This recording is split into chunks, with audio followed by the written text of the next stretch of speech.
government. Extremely bad faith from government. And then now you, the same Labour Commission, then take them to court, referring to the same act that says that essential workers do not go to strike, do not strike. Again, another bad faith. We have details as government reviews implementing the agreed upon conditions of service will throw the budget out of alignment. In fact, if we fully implement it, we are going to add in excess of 2 billion cedis to the compensation budget. It is important for us to manage expenditure. Tonight we hear from stakeholders in the health sector here on Pulse, brought to you always by Telecom, connecting energies.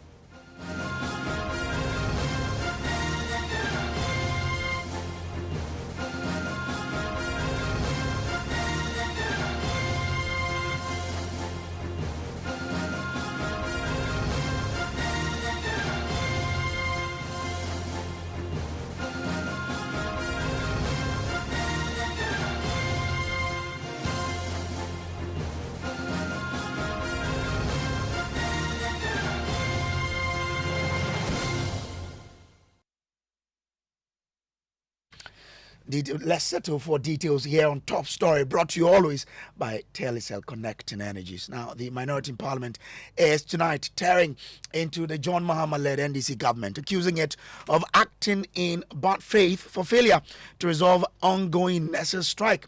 Members of the Ghana Registered Nurses and Midwives Association have over the past 1 week laid down their tools to pile pressure on government to implement the improved conditions of service signed last year. A number of engagements in the past few days are since not yielded any solution to the matter. Speaking at a press conference earlier in Parliament today, the minority first accused government of acting in bad faith, reason for the undue delay in implementing the agreement. Nana Uefriye is ranking member on the Health Committee. You may make an argument that the essential health workers, but the same Act 625, that's Section 10, that says that they are essential workers, and for that matter, if they want to resort to strike, they would have to write to the Fair Wages Commission. They notified the Labour Commission and the Fair Wages. They did so, Labour Commission. They gave them a letter, and then in the same act, they're supposed to respond within 48 to 72 hours. You did not respond to it. Bad faith from government. Extremely bad faith from government. And then now you, the same Labour Commission, then take them to court, referring to the same act that says that essential workers do not go to strike, do not strike. Again, another bad faith. So you are using your powers to checkmate them, while the same act gave you the mandate to have resolved their issue within 72 hours. You did not. We in minority don't believe that the nurses are at any fault. It is their right. They are seeking their right. I would want to know any of you who think this just is not justified in Appendix A of their CBA. Which of them? Is it the 30-month allowance, which has been agreed that is being paid under the previous government? Is it the issue of rural incentive allowance that was agreed, that is meant for nurses and midwives in the rural areas, so that we can have nurses and midwives in the rural area? Which of them would you say is not legitimate? Is it the issue of fuel allowances, which has been historical since 60s for these people? Is it the issue of uniform allowance, which has been there since the 1960s? It couldn't have been changed in any republic, and it cannot be changed under a previous government. It cannot be changed now.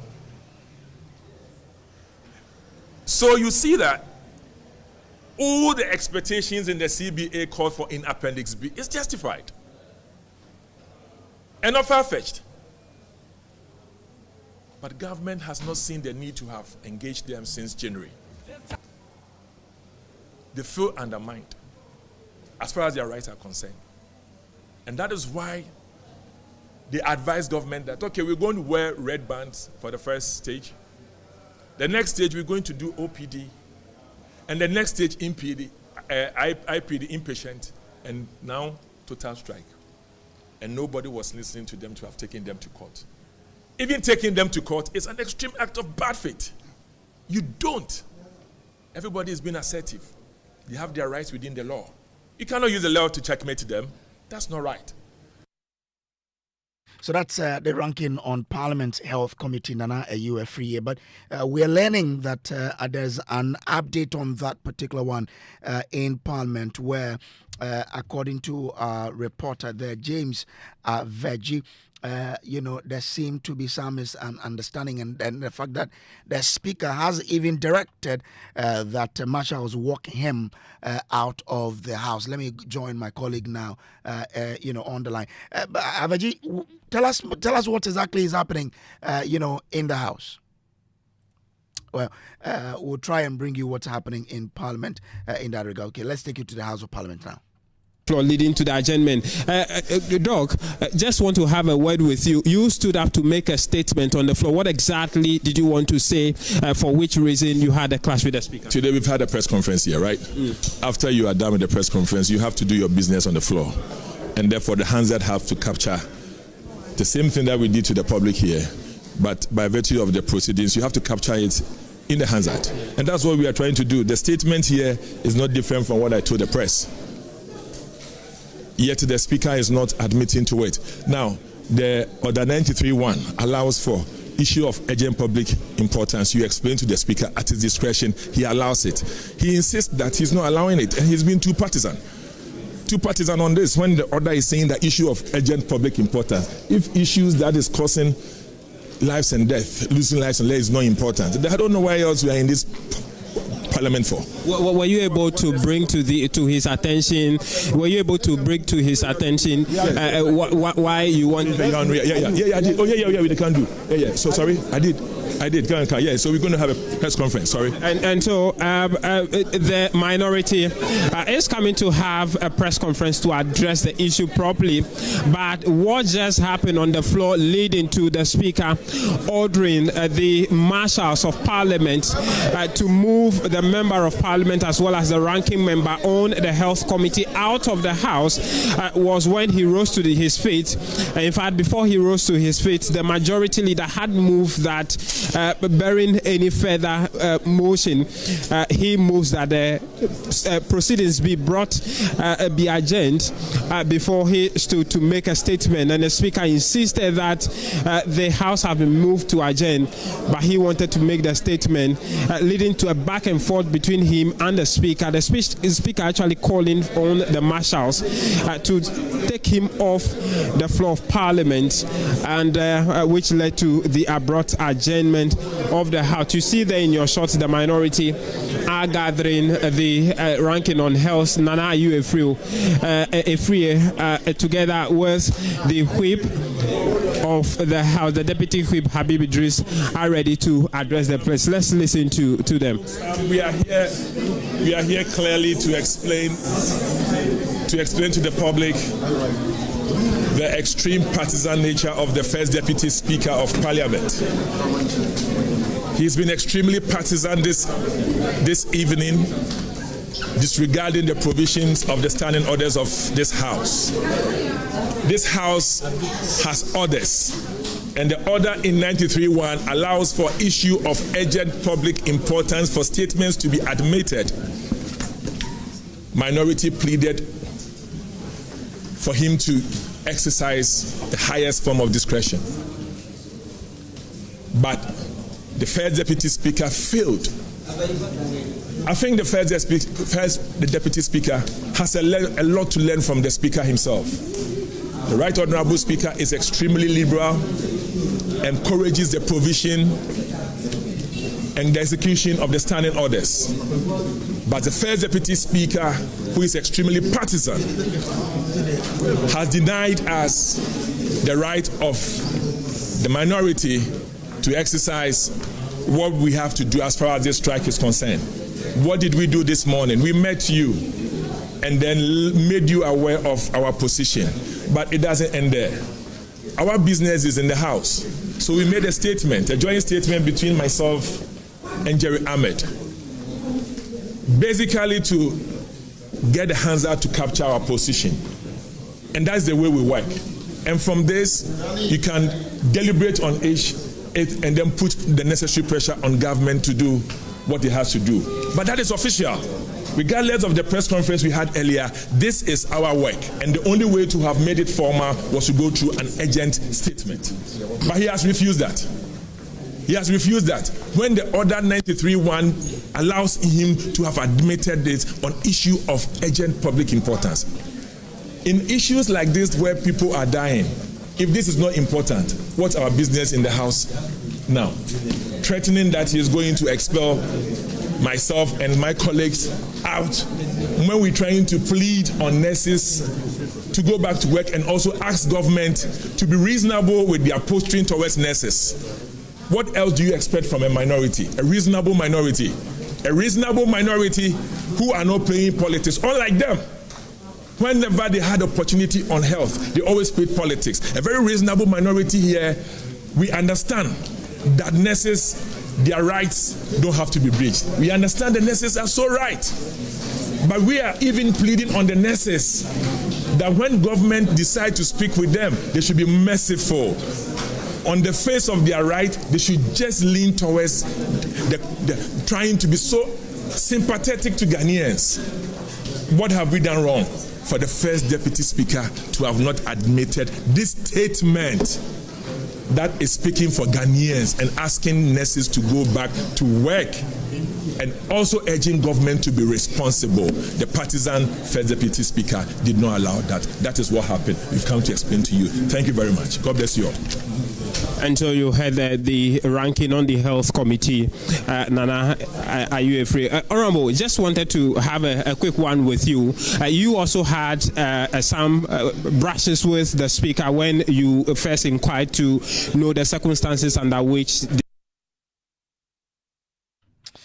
So that is my colleague there, James Aveji, in the House. Now, we know that this particular matter has been going on for some time. Today, we had government responding to some of the claims by the minority and the calls to act. Now, according to government, it cannot implement the proposal by the the improved conditions that they sign on to, because if it does, it will have dire consequences on this year's budget. Listen to the Deputy Finance Minister Thomas Ampem Dako make this particular call earlier today when they addressed a news conference there from the presidency. Listen.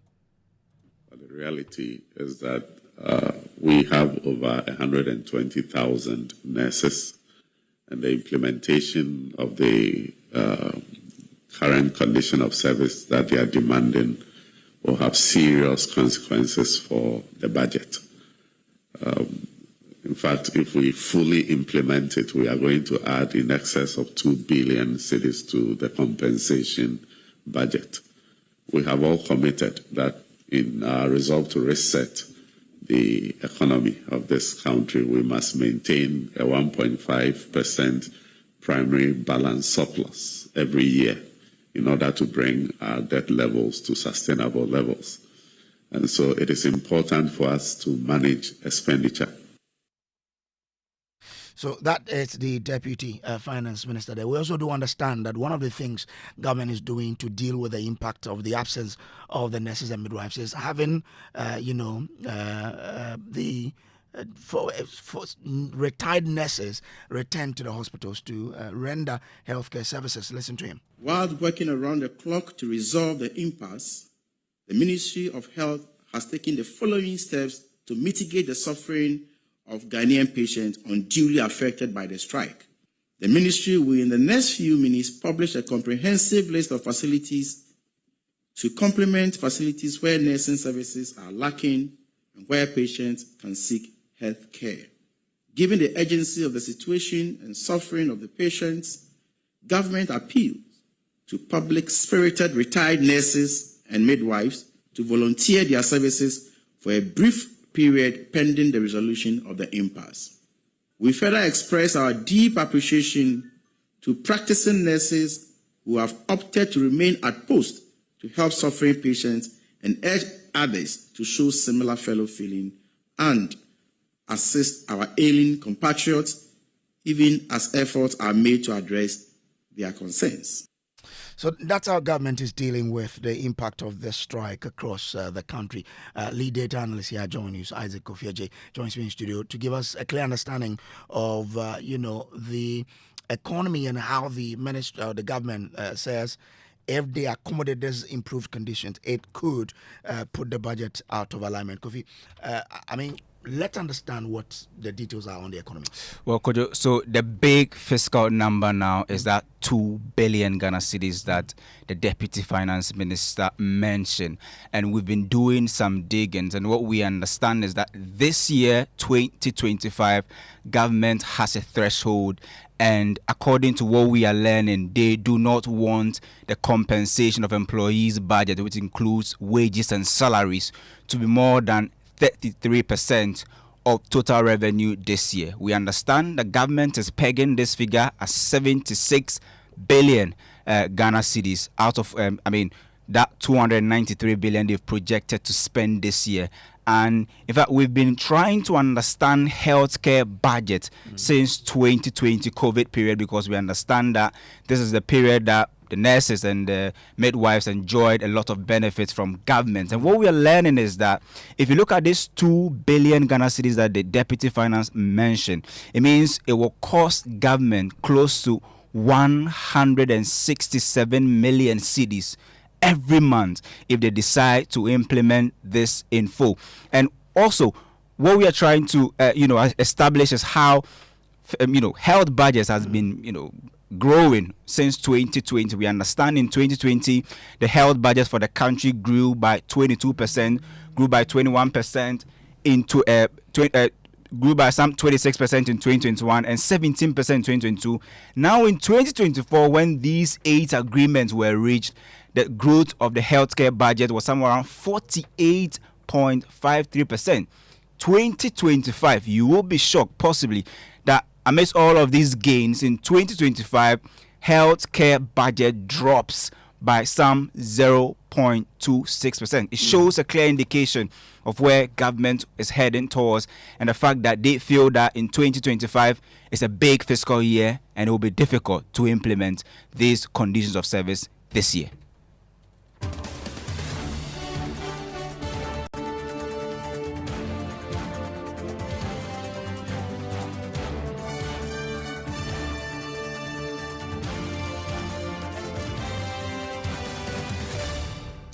So there you have it, how this also plays out into the fiscal space that the government is arguing on. We've been joined on the line by a member of the Health Committee of Parliament, Titus Bio, and also with him is Deputy Ranking Member on the same committee, Patrick Boachi Yadom. Grateful gentlemen for joining. Let me start with you, Dr. Titus Bio, because you've been at the forefront of some of these struggles in the past. How must both parties approach the issue? Good evening, and good evening to my colleague on the other line, and then to your listeners. We are at a very difficult situation now, and I think it calls for cool heads, and the only way out is for some dialogue to continue. It's unfortunate we have gotten here. And we have to find a way out. And I think the only way out is for some form of negotiations to continue. So I was happy when the party sat yesterday, and I was hoping that something good will come out of it. Unfortunately, it didn't go as expected. But we are at a very, very difficult situation. And I think we will just have to plead with the nurses and midwives to return to the negotiation table, sit with government, and then we find a way out. Government is explaining, and just as you have done the analysis on the physical space, the challenges that government has. And the good news for me is that government is willing to engage, and the purpose of strikes is usually to get the attention of the employer to sit with you. And once the employer is responding, I will plead with the nurses, legitimate as their demands may be, justified as their demands may be. If we do not talk, and we are at this loggerhead, it will be very difficult. So we will only plead with the nurses that government recognizes their importance, government recognizes the role they play, and the fact that for many of them, this is a painful decision for them to make, to be at home and see how their patients are suffering. So they should look at all these factors and temper justice with mercy so we can sit and talk and find a solution out of this. But I mean, if you don't implement it now, next year, our analysis indicates that there will be very, very little fiscal space to accommodate this. So will it be feasible to say, let's push it to next year? So you see, in negotiation, government has given a position that we wish that we can push it to next year because there's no fiscal space. You've seen the analysis. But you see, if you take a detailed look of this condition of service document, some of it is already being implemented, even though not to the level of the expectation of the nurses. If you take their clothing allowance, they are already being paid 400 cedis. The demand is to be paid 1,000 cedis, and that is a gap there of about 600 cedis per year. If you take things like healthcare, a lot of effort is being done at it. If you take rural incentive allowance, it is something the government or the NDC party on its own, even prior to coming to power, pledged that we want to work on to help teachers and other workers who accept to go to deprived areas.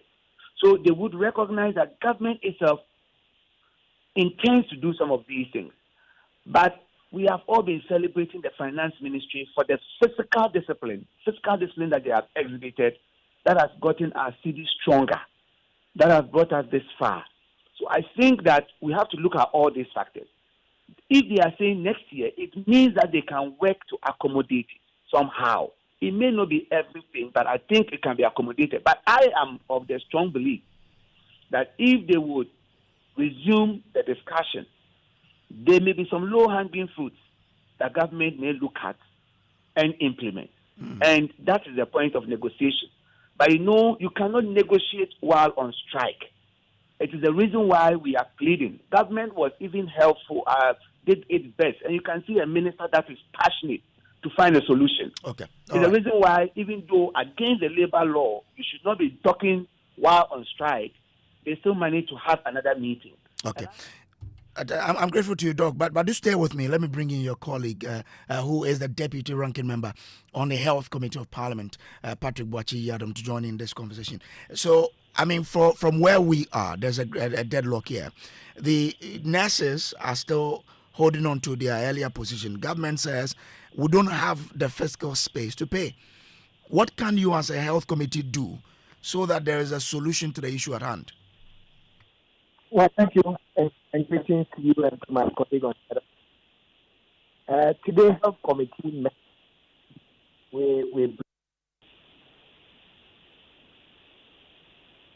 Hello, Doc. Hello, Mr. Boachi-Yadom. Hold on for me. Your line dropped a bit, so we didn't hear what you said. If you can start from here, over. Yeah, well, I said today, the health committee met. Every member is not happy about the situation. We've agreed and supposed to write letters to all the stakeholders to meet urgently, to meet the committee urgently. We summon them to meet the committee urgently. And then we'll see that have been talked about since last week to see how we can reach an amicable settlement. But for me, I like the way Professor Bayo spoke. He spoke in a manner that will calmness, that will bring confidence, that will give an assurance. If you look at the posture of the workforce and the employer, it's like there's some level of suspicion, some level of mistrust. I would have wished government would have engaged this group from January and said, we've just taken over the reins. We don't know how much holds for us. Please, we can maybe face the implementation of the agreement reached last year. We can do the implementation in phases. we can create space for you, maybe in the budget or in the media budget review, that we will do this and this and this for you. But for full implementation, we can only answer it in next year. Maybe, who knows? The nurses might have said, oh, the government has made a move. But not to engage, not to open your doors. I'm talking in respect to the finance ministry. Not to open your doors to these nurses, to a large extent means disrespect and disregard for the profession. That is where I think the issue is. But so the we agencies, are hoping as a committee this week we'll meet the stakeholders. We'll make a plea to both sides that they should strike a compromise somewhere. They're not happy about lives being lost in the hospitals. They are not happy about production being affected, productivity being affected. So we are concerned, and as members of the representatives of the people, want to do everything possible to see how we can reach an amicable settlement. I'm grateful to you. Professor Bayo, let me conclude with you. Now, the government says it is recalling or appealing to retired nurses to come in and help. What do you make of that particular, effort to deal with the challenges we have? Is that the best way to handle it? You will notice the difficulty with which our indefatigable health minister made that statement. If you go specifically to it, it says government is working around the clock to resolve the impasse. And noticing that people are suffering, he said the ministry is taking the following steps to mitigate the suffering of the Ghanaian patients so that they are not unduly affected by the strike. This must be a very, very difficult stock-up measure because it's not a permanent solution. It's not the most feasible solution. What we are appealing for as a nation is that, and as doctors, is that we want our regular nurses back. A minister will be irresponsible if he sits down and sees people dying, people suffering, people are crying, and he does nothing. This is a last-minute measure to see if it can mitigate the suffering of the Ghanaians. Okay, but it is not the solution. Prof, I'm grateful to you. It may help somehow. The solution is we need our nurses back. Okay. So I would say that this is a minister who wants to make sure that the effect of this strike is not too biting on the ordinary person. Okay. Professor Titus Bayo, I'm grateful to you for joining us. He is a member of the Health Committee of Parliament. And that's it for Top Story, brought to you by Telecom Connecting Energies. My name is Samuel Kojobris. Up next is Newsnight.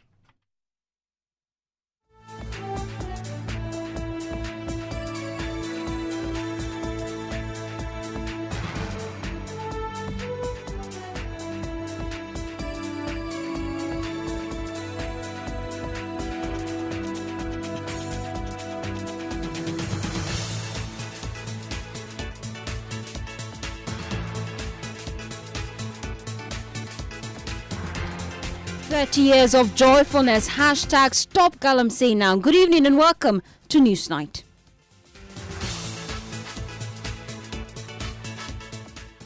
Live on Joy 99.7 FM in Accra and Kumasi, One Love 99.5 FM and over 30 affiliates across the country. Coming up tonight, panic and confusion at SML offices as security operatives from the Office of the Special Prosecutor pick up 3 directors following a targeted raid. We have details as the legal team of the company scrabbles to locate the directors.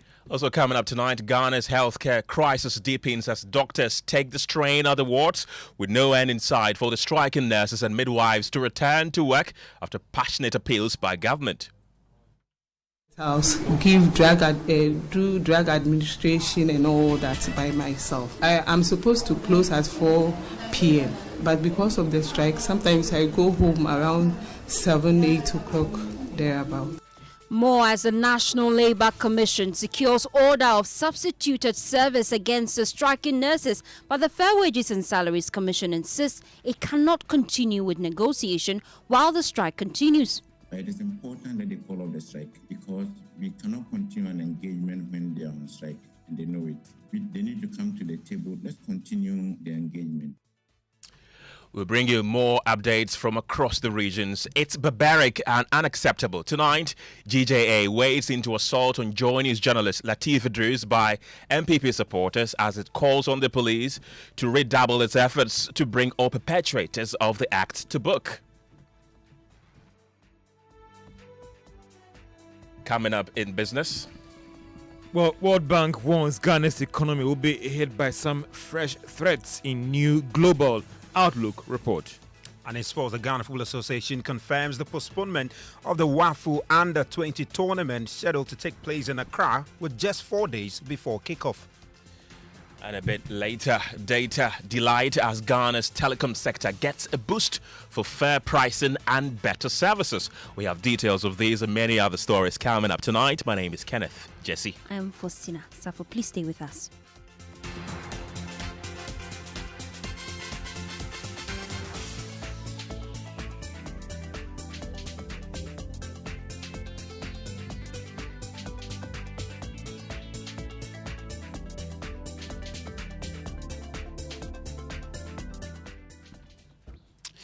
Hello again. Tonight, Strategic Mobilization Limited SML is under pressure as operatives from the Office of the Special Prosecutor stormed the company's offices in Tema.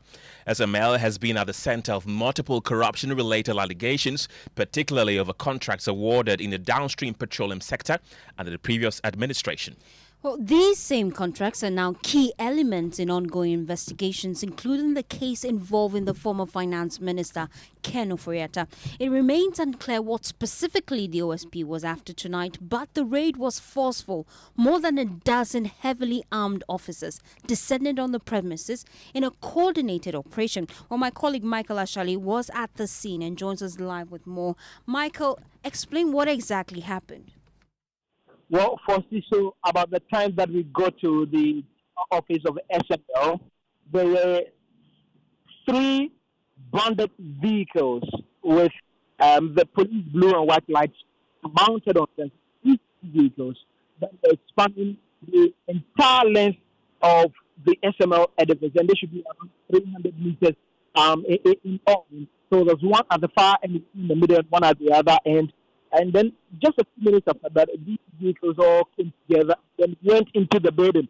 And this is after they had cited Joy News journalists right around the place. They left only 2 individuals outside. Now, they were inside for close to an hour and a half when eventually they came out of the building.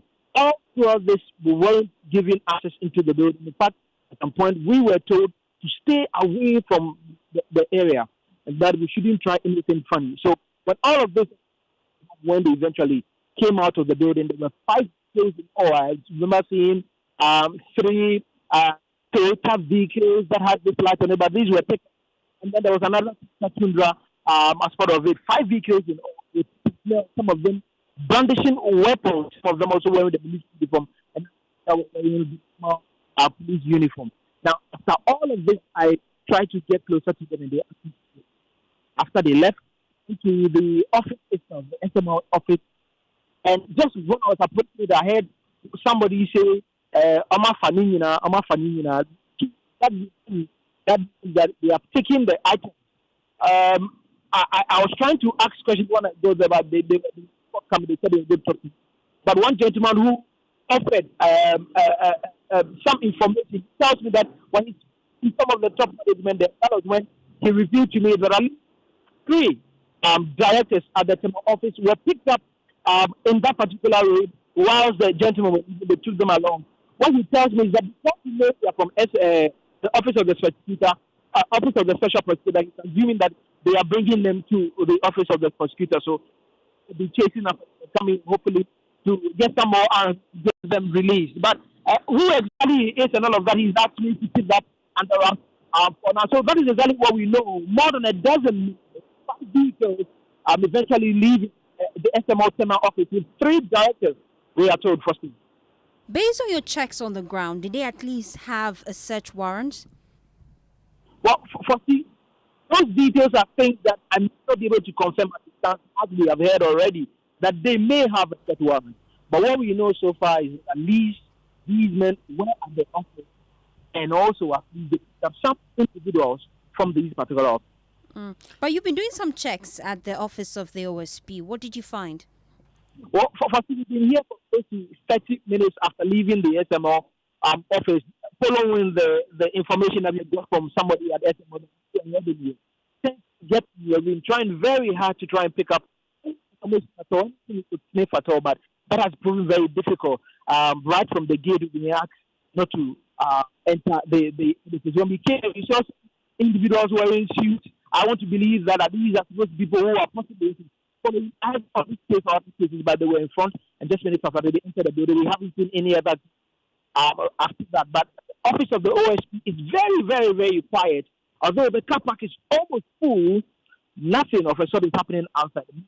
In there, as I can see, as far as the all the way to the floor, lights are on. I presume that work is still ongoing, but what exactly is happening inside the we cannot, or we're able to tell what exactly is happening inside the building. Thank you, Michael Ashali. We'll be keeping our tabs on that and give you updates as soon as we have it. Indeed, let's move away from that to a very pressing issue, which is about the strike by the Nurses and Midwives Association of Ghana. And tonight, doctors and healthcare providers are working overtime, taking on nursing duties to maintain essential services as the Nurses and Midwives strike cripples public health facilities nationwide.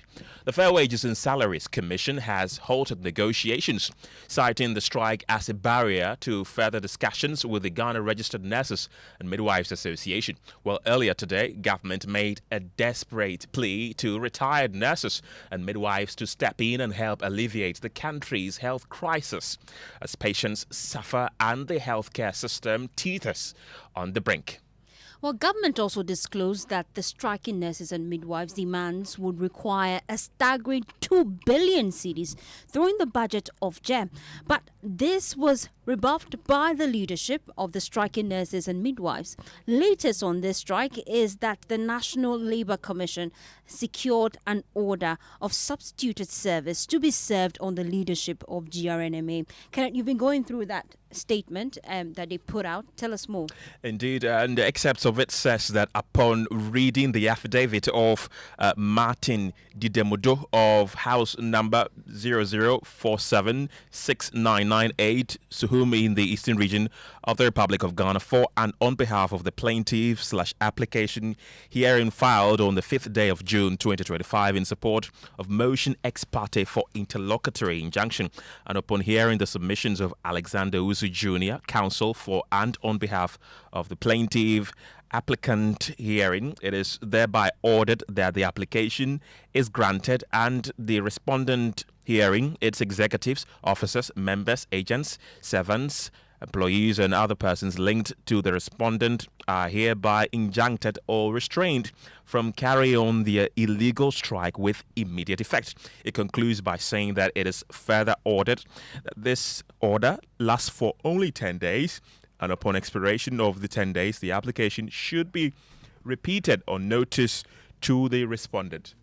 Faustina, so basically that's what this one has been saying, and the plaintiff is, of course, the National Labour Commission, and the defendant or the respondents are the Ghana Registered Nurses and Midwives Association of Ghana.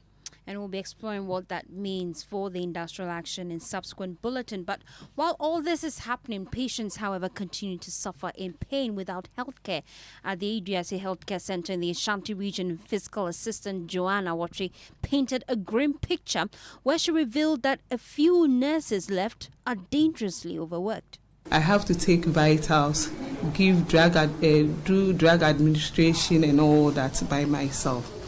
And also, I'm supposed to close at 4 p.m. But because of the strike, sometimes I go home around 7, 8 o'clock, thereabouts. As I said earlier, I'm supposed to come around 8 o'clock, and by 4 p.m. I'm done. But because the nurses are not here, I have to wait. Like if I admit cases and I give medication, I have to wait till the medication is finished before I can go home. Then when I come in, there are wounds to dress to. I have to do wound dressing, do dusting, everything by myself. So it's quite a problem. So let's get on the phone lines and engage some of our regional correspondents to get first-hand updates on the situation on the ground. Let's begin from the Upper West region and speak to our resident correspondent, Rafiq Salam. Rafiq, we understand the emergency ward of, for example, Wa Municipal Hospital has been closed, as well as the OPD. How are people coping with this? The situation in the Wa Municipal Hospital is really bad. The emergency ward of the hospital since yesterday afternoon has been shut down. And then the only place where they have glimmer of hope was one nurse that was stationed at the OPD. And as I speak to you now, that particular service has also been withdrawn. And so when I visited a couple of hours ago, there were about 10 patients who were at the facility. The other ward, talking about the maternity ward, there were some kind of a skeleton staff that were working there. So at the moment, the hospital is not admitting new patients into the facility.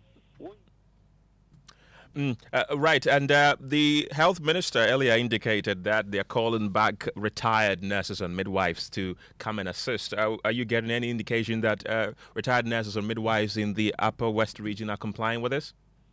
For now, we haven't seen that yet, but what I'm told from authorities at the Upper West Regional Hospital is that some doctors who were on leave were asked to cut, short their leave to come back to work. And then also they are also relying on the services of trainee nurses, about 99 of them who will be working in this particular facility. And also they're also using rotational nurses.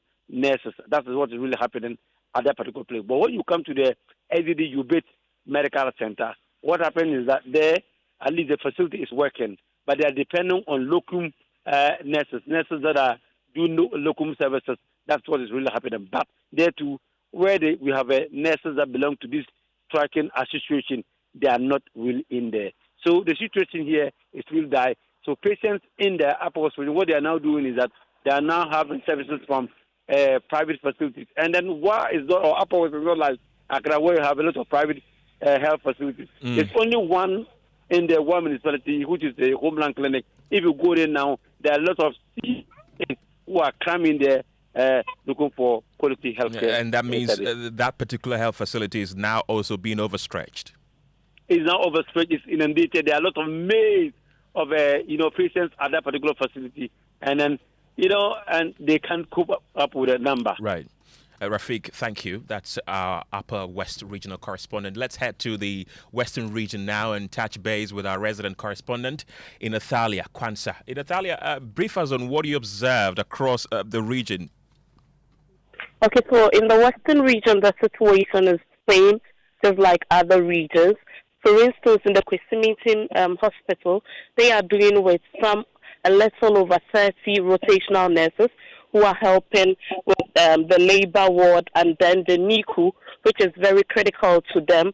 They have to close down OPD and then other services of the hospital because these nurses are on strike. The same can be said of the regional hospital, and then patients have to return back home no matter how emergent the situation is, or refer to private hospitals within the region. Like last week, some patients knew that yes, some services had been withdrawn, but for this week, starting from yesterday, some of them were not aware that there was going to be full withdrawal. So yesterday, for instance, checking on most of the hospitals within the regions, patients were trooping in only to get to the facility, and then it's either they will be asked to go home or they have to, wait upon the overstretched rotational nurses because they are not enough and they have to do like 3 times or 4 times what they used to do before. Inathalia, Rafiq tells us that some of the doctors at the Wa Regional Hospital who are on leave right now, are being told to return so that they can help with the situation. Is there a similar situation in the Western region where you have doctors who are on leave being recalled? Yes, so doctors on leave have been asked to come back and then help with the situation because these are human lives we are talking about. And so for most of them, they feel that, yes, if there is the need for a duty to be performed, they have to come back and then help in. So that situation is also here in the Western region. Natalia, thank you very much. That is our Western regional correspondent updating us on the situation concerning the strike that has been embarked upon by the Nurses and Midwives Association of Ghana. Faustina? Well, indeed, Kenneth, the industrial action continues to bite hard across the country. Let me bring in the first vice president of the Ghana Registered Nurses and Midwives Association. He is Samuel Akoglu. We appreciate your time here on Newsnight. I just wanted to get your thoughts. The National Labour Commission has secured that substituted service order. And what this means is that that court order that you've been avoiding would now be served either through public notices or pasted at the entrance of your head office. How do you respond to this? Well, as a union that is having its restriction from the law, if we get note of it, we will do the right thing. We are law-abiding citizens, and it is the law that protects everybody. But the question is whether is that the solution? It is not the solution. If the court compels us to withdraw, to stop our strike, we will do it. But will that be the solution? Don't we have the right to initiate the action at another date? This is only covering what is going on. It will not prevent us from taking another step going forward. The only solution to the problem is get our conditions of service implemented immediately. And our members will work out their hearts and give quality health care to the people of Ghana. Tomorrow we'll be in the office. Okay. If we get there and it is there, we have no choice, but we will do what is expected as responsible citizens. And because the court says that this can be served through any platform, not just the entrance of your head office, even the social media platforms, including WhatsApp, what that means is that once you receive this, it means you're calling off the strike. We should expect within the next 24 hours that the nurses will be back at post. Is that the case? Of course, wherever a court directs that it should be posted or presented, definitely some of our people will see it, and then we will have no choice but to respect the law. We can't say we will not, but as usual, we will have to still engage our council, and then we take the decision. And whatever decision, we will communicate same to the entire membership. So for us, tomorrow will be a busy day for us. We'll search for that service.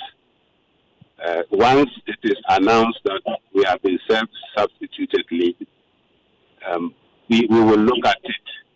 And then I believe whatever mode of service they have done, we will be able to locate one. Now, you say that you'll be engaging your lawyers at this point. Will you be going to court to challenge this? Should we expect a legal battle? The council will decide.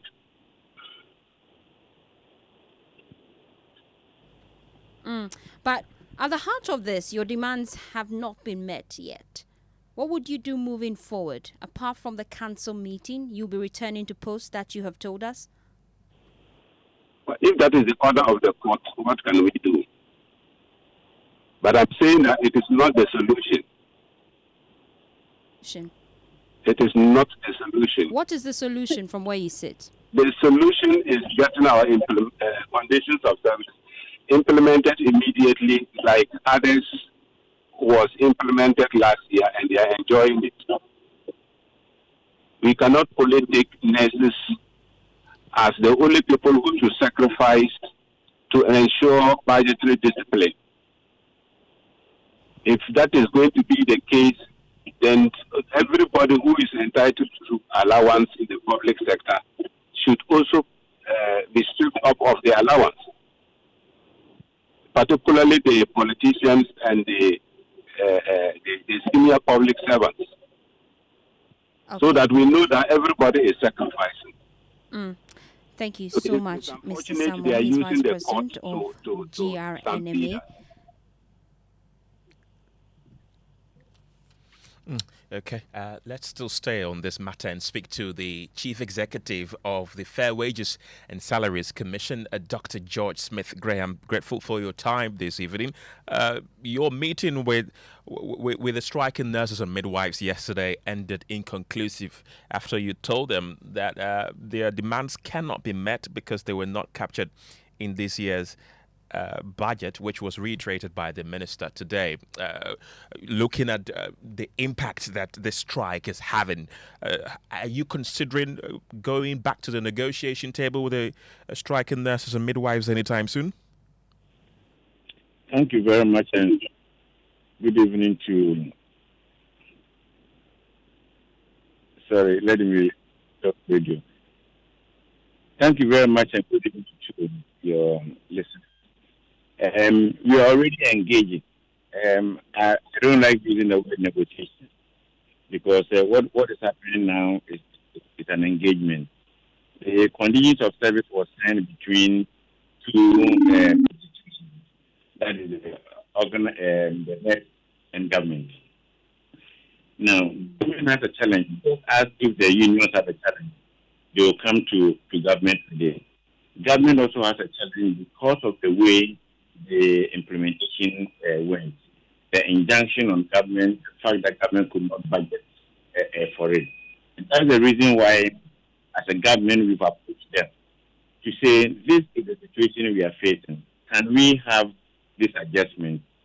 Yesterday, I won't say it ended inconclusively. So far as we are concerned, they said they were going to consult with their leadership and get back to us. So that is what we know. So we are expecting that they will engage rank and file, engaging their rank and file, and they will get back to us. That is what we know. What did you table before them yesterday that made them say that?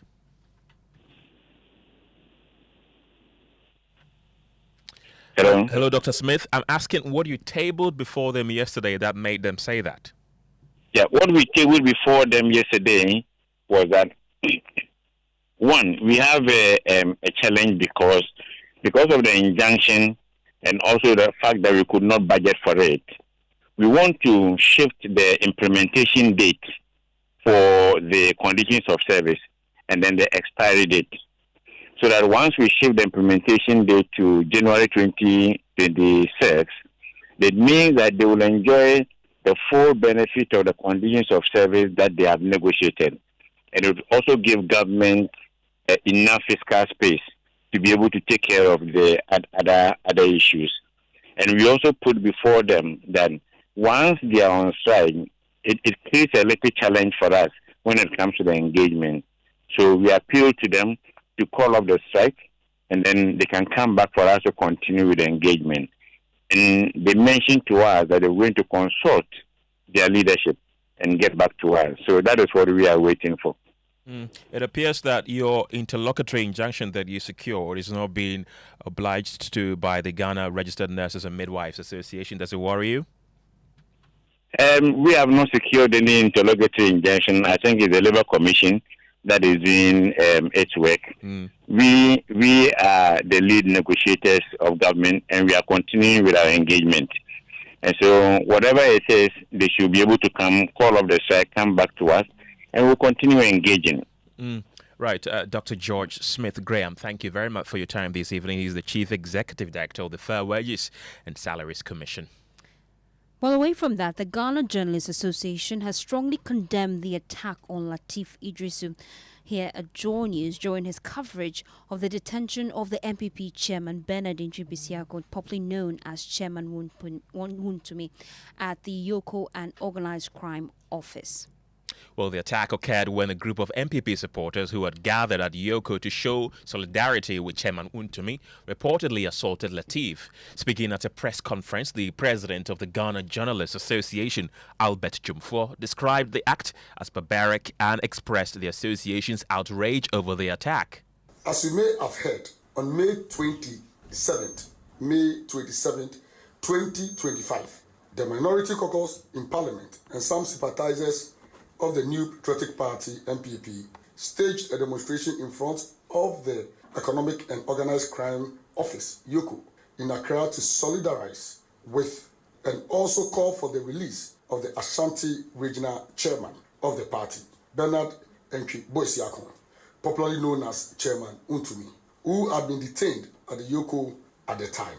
Journalists from many media houses were there to report on the demonstration, and while Joy News reporter Lateef Idrisu was live on air reporting what was happening there, some heartless and inhuman sympathizers of the MPP were unsympathetic to our comrade Lateef and attacked him. In his narration to the GJA, Lateef said, and I quote, "They hit me with stones, hit me in the already fragile head with their arms. They hit me in the rib and spat on me." And I quote him again. He said, "They hit me with stones, hit me in the already fragile head with their hands. They hit me in the rib and spat on me. One of them hit me with a rubber band. They also threatened that they know where I live and that they would deal with me." Unquote. This is so barbaric to say the least. Ladies and gentlemen, as we always admonish journalists to do, Lateef lodged an official report at the police station and also visited the Trust Hospital for checkup, where his chest and head, among other parts of his body, were specifically examined. Well, that's the GJA president, Albert Jumfo, who also asked the police to intensify its efforts to bring all perpetrators in the acts to book. The GJA would like to commend the Ghana Police Service and the Inspector General of Police, IGP Christian Tete Nyonu, for the swift response and the subsequent arrest of a suspect in connection with the deplorable incident. This action sends a strong signal that attacks on journalists will not be tolerated and that the rule of law will always prevail. While acknowledging this crucial step, the GJA urges the Ghana Police Service to redouble its effort to ensure that all perpetrators involved in the attack on Lateef Idrisu are identified, apprehended, and brought to justice without delay. It is important that a thorough and expedited investigation is conducted to ensure that all those responsible, directly or indirectly, face the full rigors of the law.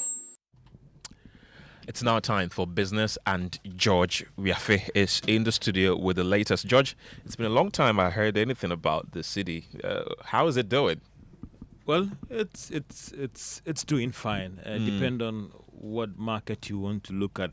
If you look at among the banks, you realize that it is still hovering around the 10 Ghana cedis, 25 pesos. But if you look at the forex bureaus, you realize that there's been a sudden pickup in demand from some of these individuals who are trading at the forex bureaus, and you would see some pressure there. But some would also argue that if you look at the forex bureau market in terms of its whole total contribution to the forex market, it is just little compared to the banks as well. So sometimes you want to give such much weight when there are some movements there compared to the whole interbank trading when it comes to the Ghana cedi against the dollar as well. So some interesting development there. We are all watching to see how things will pan out. Indeed.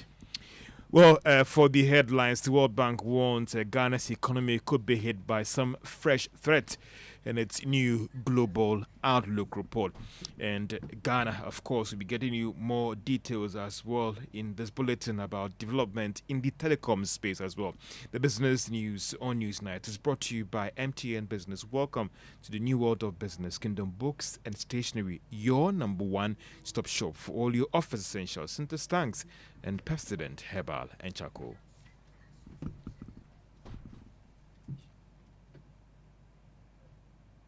The other day, I visited Kweku at his spunky new office to congratulate him on opening his business. And man, was I impressed. The business is just moving quick. The sales, customers, everything is just working seamlessly. The secret? He said, it's MTN Business Broadband. In this fast-paced environment, we need fast and reliable internet to support all business types. No laggy online meetings, great download and upload speeds, impeccable business management systems, all inclusive. I mean, you can have it all. Sharp! I signed on immediately. To enable your business stay ahead and stay connected, make sure you're signed on to the best internet made just for businesses. MTN Business Broadband. Sign up today on broadband.mtn.com.gh and manage your account on my MTN app. Call 0244 308 111 for more information. We are good together everywhere you go.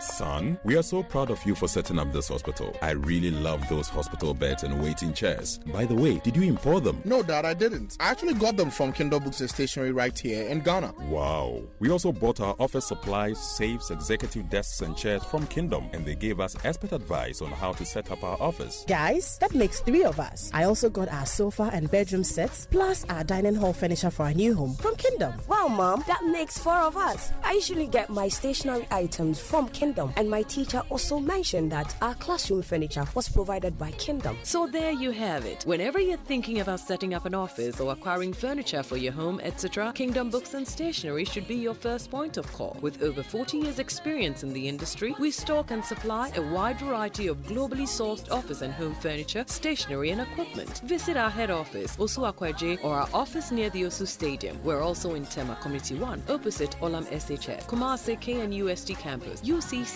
Cape Coast, and now at the Marina Mall, Airport City. Or call us 0302 764101, 764209, or 762792. Visit our website www.kingdomgh.com.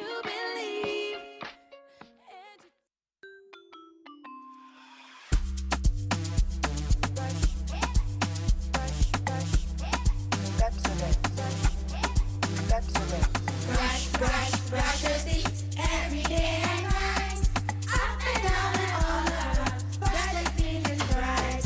Brush your teeth, brush with mom and dad, underneath and in between, brush the germs away. Pepsodent, cavity protection. For dental stronger teeth. This advert is FDA approved.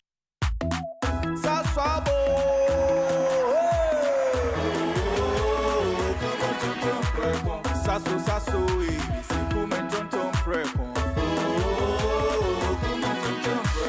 Sasso, sasso, se come tonton preco. Edwana drumming your busheshe. Yeah, how can see any malaria? Minya me kwane me sasso spray. Every mosquito study run away. Come on, tonton preco. Sasso, sasso, mi se come tonton preco. Come tonton preco. Sasso, come tonton preco. Nani shamne die demonstronko. This advert is FDA approved. You're welcome back to Business on Newsnight. Now, Ghana and other developing countries could be hit by what the World Bank describes as a triple threat to their economies. Now, this follows fresh warning by the bank that global economic growth will slow to 2.3%, the slowest posted since 2008. There is more in this report. The World Bank in the report noted that this development could hurt developing countries like Ghana and result in what could be described as triple threat, that is high debt, sluggish trade, and mounting uncertainty. The World Bank in the report also noted the slowdown has been influenced by heightened trade tension and policy uncertainty as one of the main drivers of the slow growth. Thus, the World Bank says this year, 60% of the economies are going to witness weaker growth. It also added that global growth will slow down this year and would be the slowest pace since 2008 outside of outright global recessions. The World Bank argues that turmoil has resulted in growth forecasts being cut in nearly 70% of all economies across all regions and income groups. And that is a Business Desk report. Meanwhile, the World Bank is warned that developing countries could be the hardest hit as a result of the latest warning. Let's hear from Ian Koss. He is the Deputy Chief Economist and Director at the World Bank, and he has been speaking from Washington, D.C., USA. This year, 60% of these economies are going to see weaker growth. We are expecting growth to be around 3.8% this year, inching up to 3.9% over the next 2 years. These growth rates are well below the pace necessary to meet development goals. Slower growth has real consequences. It will make it harder for developing countries to create jobs, lift people out of poverty, and get closer to income levels of advanced economies. In other words, weaker growth means development delayed and opportunities denied. There is a way forward, but it requires bold action. Global cooperation, domestic reforms, and deeper integration can turn the tide. Developing countries should establish strategic partnerships, deepen their trade linkages, and basically improve their fiscal space. In a more fragmented world, we need more cooperation. It's not optional, it is essential for prosperity. Ian Koss is the Deputy Chief Economist and Director at the World Bank, speaking from Washington, D.C., USA. Now, government and telecom operators have reached a deal that will result in an increase in data bundle offering to customers starting July 1, 2025. The deal will see the networks offer extra bundles to subscribers, but at the old prices to customers. Communications Minister and Samuel George has been giving more details about this deal at the press conference in Accra. I am pleased to announce that my engagement with the CEOs have resulted in the following specific measures which are to take effect from Tuesday, 1st of July, 2025. I am aware these increases are going to come at considerable cost to the network operators. However, I am glad that our engagements and the consultations are bearing fruit for the Ghanaian people. Communications Minister Samuel George. Let's still stay on the sector because telecoms operator MTN has reaffirmed this commitment to customer satisfaction through ongoing reward initiatives. The company gave this assurance at the program to reward the winner of its Mother's Day promo here in Accra. Sandro Drenchi is Senior Specialist for Consumer Marketing and has been speaking at the program. We launched MTN Rewards Mother's Day promo on the 10th of May for women and our mothers on our network, and we saw that customers are really happy with the promo. And that's not all. As we said earlier on, Father's Day just around the corner, and we intend to also reward our fathers on the network with special offers as well. So we are happy that MTN is connecting with customers all around. Sandro Drenchi is a Senior Specialist for Consumer Marketing at MTN Ghana. Now, the new Chief Executive of the Ghana Chamber of Mines, Dr. Keneshigbe, has given his firm assurance that he would focus on championing responsible mining in the country. Dr. Shigbe disclosed this when he was formally introduced to the public as a new Chief Executive of the Chamber. The Ghana Chamber of Mines is not a state entity. And so I just would want to state that Ahmed has not been appointed with presidential powers from Jubilee House. Neither have I also been appointed. We work closely with government, with the policy makers, with the regulators. The interesting thing is that the members of the Chamber of Mine tend to also be at the receiving end of some of the irresponsibility and the illegal mining activities. And so there's an alignment between the Chamber itself and ensuring that Ghana mines sustainably. Engineer Dr. Keneshigbe, Chief Executive of the Ghana Chamber of Mines, speaking at a program to formally outdoor him to the public as the new Chief Executive. Now, Chief Economist at Afrexim Bank, Dr. Yemi Kale, says that the bank is stepping up efforts to support countries across the sub-region in addressing critical infrastructure bottlenecks. Speaking to Joy Business at the 2025 roadshow to the after Intra-Africa Trade Fair, he noted that the improved infrastructure is key to unlocking trade potential across the continent. I think these are part of what we at Afrexim Bank have been working on. We did a study to understand the different constraints to trade. One of it was what you are talking about, infrastructure bottlenecks. That's why we are supporting a lot of African countries to create that infrastructure connectivity between African countries. So if we feel exactly what you said, if we feel that to move goods from Nigeria to Ghana is a constraint because of infrastructure bottlenecks, we now speak to both Nigeria and Ghana, and we ensure that we support them in building that transportation network between themselves. Chief Economist at Afrexim Bank, Dr. Yemi Kale. Now to the stock market, and SIC Insurance emerged as the best stock on the Ghana Stock Exchange in terms of price gains for the first 5 months of this year. It has appreciated by more than 44% since the beginning of this year. It closed the month of May with more than actually 19 billion cedis in terms of market returns for that particular month, representing a 5.26 increase compared to the previous month. In terms of trading today, MTN was up by 2 pesos and is now worth 2 Ghana cedis, 83 pesos. Societe Generale is now up by 1 cedi, 18 pesos, after going up by actually 18 pesos at the end of trading on the Ghana Stock Exchange. And that's all for business on Newsnight. Back to you, Mr. Ken. Thank you very much, George. Well, let's head to Parliament now, because the minority in the House has clashed with the first Deputy Speaker, Bernard Ahiafo, accusing him of being partisan. Well, this follows the Speaker's refusal to allow ranking member on a health committee, Nana Ayu-Afriye, to make an urgent statement on the ongoing nurses and midwives strike. Listen to what transpired on the floor. Mr. Speaker, I beg leave of you and with your permission. Honorable Afriye, kindly resume your seat. Sit Albert down. Yeah, I would sound you don't understand what you're talking about, Bessie. Honorable Habib, I intend not to open any debate on this issue. Yes, Majority Leader. Mr. Speaker, I think that we can take an adjournment to tomorrow, during which those statements that you have admitted can be made. There's no difference between today and tomorrow, Mr. Speaker.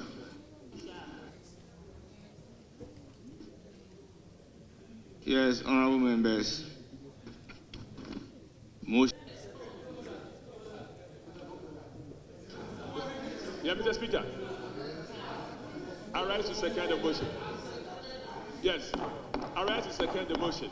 In doing so, Mr. Speaker, I make the statement. Right, so let's head to Parliament now and speak to my colleague James Aveji, who has been there all morning. James, tell us, what exactly did the minority want to speak about?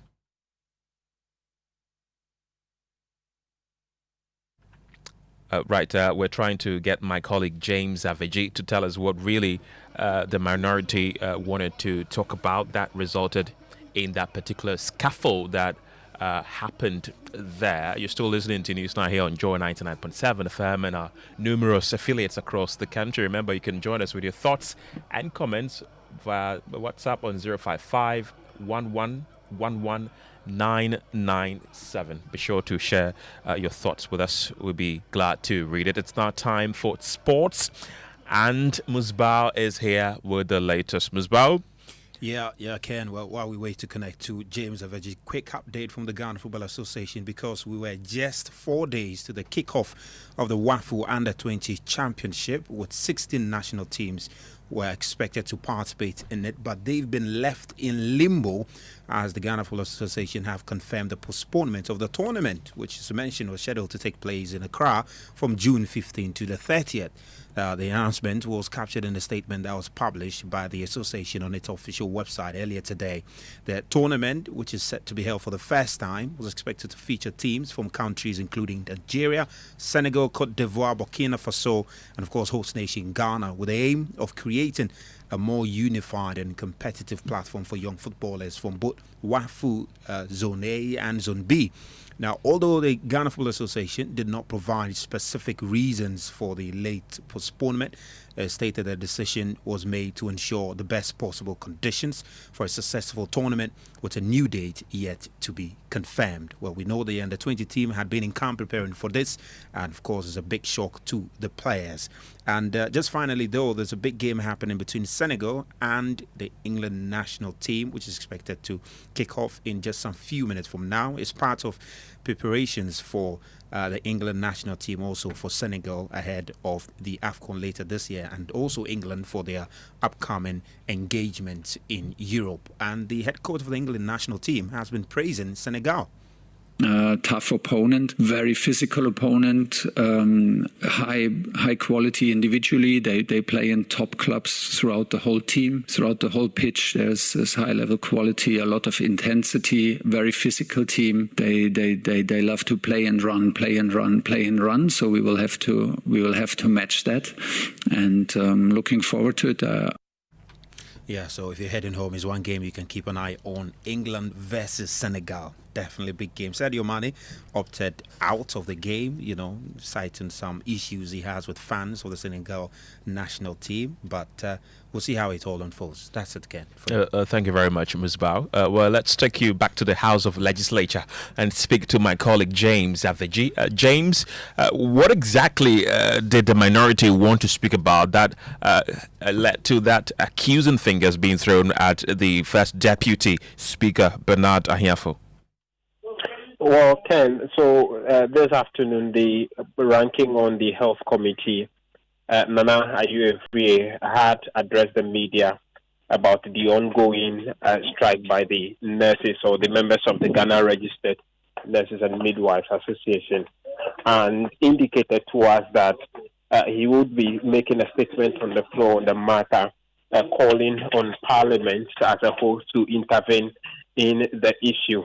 And so the understanding we get is that is exactly what he wanted to do on the floor after main issues have been looked at. And so just before the majority leader moved to, call for the House to be adjourned, he stood on his floor. In fact, the majority leader moved the motion earlier, and then he stood to his feet to second the motion, but registers to the Speaker that he would want to make a matter of urgency, which the rules of Parliament actually allows for members to raise those issues of urgency and make statements on them. But the Speaker did not take his plea, insisted that he should take his seat. That led to a banter between the two of them, the Speaker ordering the Marshal of Parliament to walk him out of the chamber, for which the Marshal and a police officer also came to the floor of Parliament to effect the directive of the Speaker, leading to a back and forth, and the Speaker finally adjourning the House, the minority hooting at him when he was stepping out of the chamber. The member in question, Nana Ayu, addressed the media immediately after that, and where he accused the Speaker of being partisan and biased in his moderating of affairs on the floor. To explain to the public the extreme partisan nature of the first Deputy Speaker of Parliament. He's been extremely partisan this evening, disregarding the provisions of the standing orders of this House. This House has orders, and the order in 93.1 allows for issue of urgent public importance for statements to be admitted. Minority pleaded for him to exercise the highest form of discretion. But the first Deputy Speaker failed. I think the first Deputy Speaker has a lot to learn from the Speaker himself. The Right Honourable Speaker is extremely liberal, encourages the provision and the execution of the standing orders. But the first Deputy Speaker, who is extremely partisan, has denied us the right of the minority to exercise what we have to do as far as this strike is concerned. What did we do this morning? We met you and then made you aware of our position. But it doesn't end there. Our business is in the House. So we made a statement, a joint statement between myself and Jerry Ahmed, basically to get the hands out to capture our position. And that's the way we work. And from this, you can deliberate on it and then put the necessary pressure on government to do what it has to do. But that is official. Regardless of the press conference we had earlier, this is our work. And the only way to have made it formal was to go through an urgent statement. But he has refused that. He has refused that. When the Order 93-1 allows him to have admitted it on issue of urgent public importance. In issues like this where people are dying, if this is not important, what's our business in the House now? Threatening that he is going to expel myself and my colleagues out when we're trying to plead on nurses to go back to work and also ask government to be reasonable with their posturing towards nurses. What else do you expect from a minority? A reasonable minority. A reasonable minority who are not playing politics, unlike them. Whenever they had opportunity on health, they always played politics. A very reasonable minority here, we understand that nurses, their rights don't have to be breached. We understand the nurses are so right. Away from Parliament, the Minister for Communications, Digital Technology and Innovation, Sam George, says the 3 telecommunication companies in Ghana have agreed to increase the value of their data bundles starting July 1, 2025.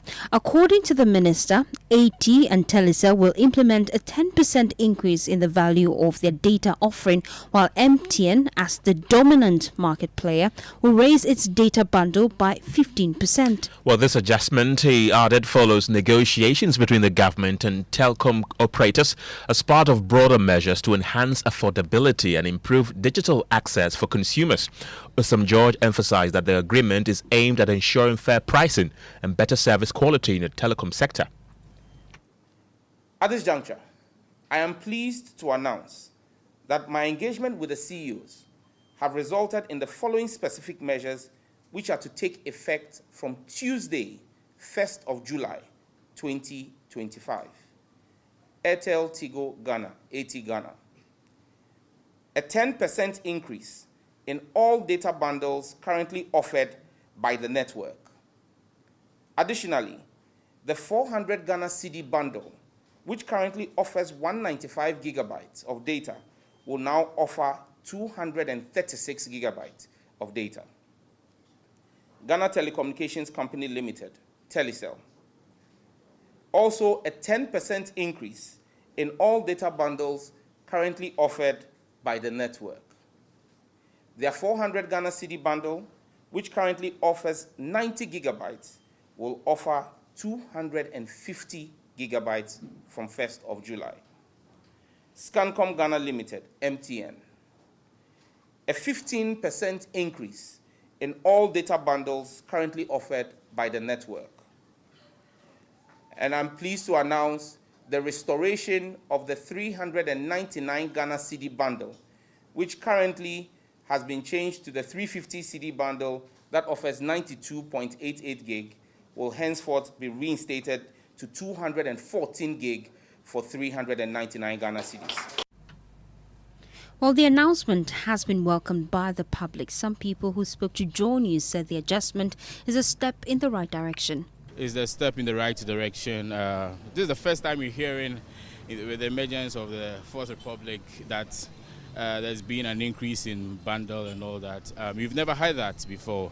And I think my good friend, Honorable Sam George, is doing a very good work. I mean, he said he cannot sit as a Minister of Communication just to reduce or increase, let me say reduce bundle purchases or the prices involved. But at least he can do something with regards to the effect of, helping to increase it with regards to the bundle. That's the 15% he spoke about. And I think it's a step in the right direction. Well, I think it's a step in the right direction because actually that was one of the promises they gave us. And if they are delivering on that promise, I think it's a step in the right direction. But then we pray that there should be more. There's more to it than, because data is very expensive these days, very, very expensive. But then if the government is doing something that will help all of us, I think it's a step in the right direction. I think that it is good and it will help us, the students, that now we'll be able to do our online class easily. Then I think it's okay. Thank you. Okay, so I'm happy about the bundle increment, and now I can stream and go live and text to my friends outside the country. So happy about that. Thank you. Well, imagine being born to parents with hearing impairment and having to be that bridge between the hearing and the silent world. Well, that's the story of 10-year-old Regina Osei, who helps her parents communicate with others every day. She does not speak for them. She helps them understand and be understood. In our first episode of this Abled series, my colleague Collins Frimpong shares a story of a little girl making a big difference. It's Sunday morning here in Accra. The Osei family is preparing for church. But this is no ordinary family. 10-year-old Regina Osei is their bridge, a bridge between two worlds.